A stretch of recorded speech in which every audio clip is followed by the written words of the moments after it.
Nigeria, one of Africa's largest oil producers, which up to now has imported all of its refined oil products, says the new multi-billion-dollar Dangote refinery will start distributing gasoline by the end of this weekend. It is a landmark moment with the potential to transform the global market for the fuel. For more, let's bring in our Nigeria Bureau Chief, Anthony Osae-Brown in Lagos. Good morning to you, Anthony. First of all, how long is it going to take until the refinery that we spoke about is going to be running near capacity? And what implications is this going to have on the domestic fuel market? Yeah, the first impact is going to have is improved supply. Right now, Nigeria is in the midst of an acute scarcity. There are long queues at fuel stations, basically because the main supplier, the state-owned Nigerian National Petroleum Company, has not been able to supply enough fuel for the country. And so long lines, people are spending hours and hours at the fuel stations unable to get fuel. So Dangote coming in, hopefully by the weekend, when they expect to start distributing petroleum products across the country, will immediately improve supply and possibly get people out of the long queues at the fuel stations. And at full capacity, it has enough fuel to meet Nigeria's needs and even export the excess. So that's what we are hoping it happens as soon as they start selling into the Nigerian market. Yeah. Well, the country's state oil company has said its ability to supply gasoline is being disrupted. What impact has this had on everyday Nigerians? Yeah, the immediate impact is that all Nigerians are lining up currently. If you come into the country, you see long queues at the fuel stations. People are spending 24 hours at the fuel station just to try and be able to fill their cars. It has disrupted businesses. Businesses are not able to operate because both staff are home or struggling to get to the office, and they often get into the office late. Businesses are discussing remote working just because people are not able to get into the office when they should get into the office. Transport fares have more than doubled. So yeah, the state oil company has been selling fuel cheap to people by subsidizing it. It builds up a debt of over $6 billion, and it on Sunday or Monday admitted that it can't pay, is struggling to pay this debt. That's why it's affecting supply.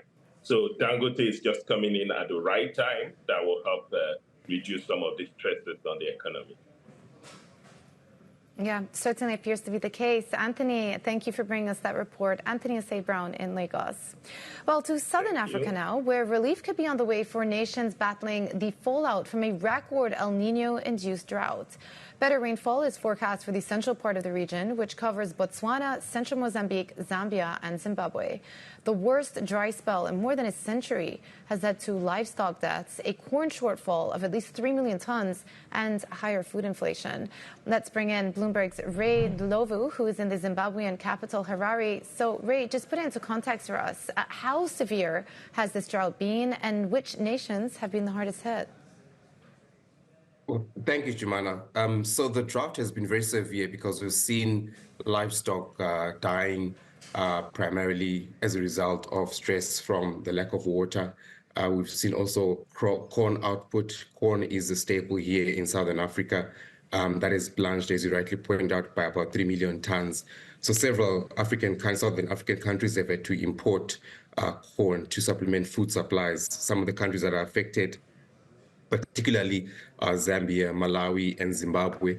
We've seen also devastation in Botswana and Namibia. In the case of Namibia, wildlife as well has been affected, and that country is planning to kill some animals and to feed the human population. So the devastation has cut across different segments of life across the Southern African region. Ray, what have these countries done to mitigate the impact and also potentially future-proof their countries and their economies for further incidents of droughts in the future? Well, most of these countries now are looking to diversify in terms of the seeds that they are using to grow corn. They're trying to get some drought-resistant seed to be able to rely on that to reduce the effect of being hit by droughts, because there have been several droughts over the region over the last couple of years, and particularly as well. They're trying to move away from dependence on hydropower. In the case of Zambia and Zimbabwe, they rely on a lake, one of the world's biggest man-made reservoirs, Lake Kariba, to draw power from there. So that power source as well is being impacted because of the drought. So the countries themselves are now beginning to look at solar power as a way, out of reliance on hydropower, because that's prone to a lot of of the impact of the El Nino-induced drought.